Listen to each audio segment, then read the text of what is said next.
Tu bukan wallet aku. Bukan wallet engkau. Itulah statement orang yang dah kantoi. Taufik, dalam ni IC engkau, kad pengenalan muka engkau, lesen kereta muka engkau, kad bank. Kalau aku jolok, sasah naik nama engkau, Taufik.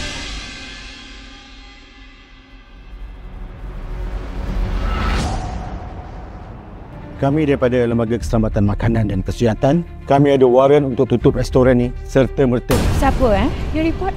Yang buat laporan.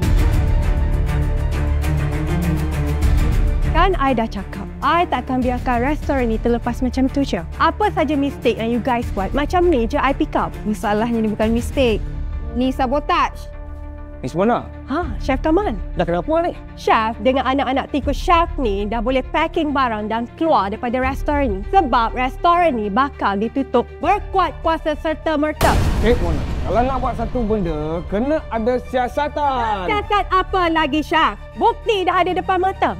Pelanggan yang datang semua sakit. Pergi hospital, keluar result yang sama. Food poisoning. Nak bukti apa lagi? Kau memang sengaja buat semua ni kan? Kau memang nak musnahkan Harumas kan? Kesilapan you all ni sebab terlalu percaya pada si Jasmine ni. Entah daripada mana dia ni datang, pada pandai nak run restoran ni, macam dia pandai sangat. Kebersihan pun tak pandai nak jaga. Benda paling basic kot. Ona, kebersihan lah benda yang paling saya utamakan. Kalau betul you utamakan kebersihan, takkanlah pelanggan you tu semua sakit.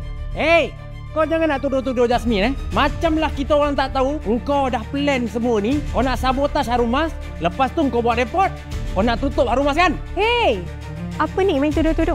Tak baik tau. You guys ada bukti? Kalau ada, mana buktinya? Ini buktinya. Seharum bunga jasmine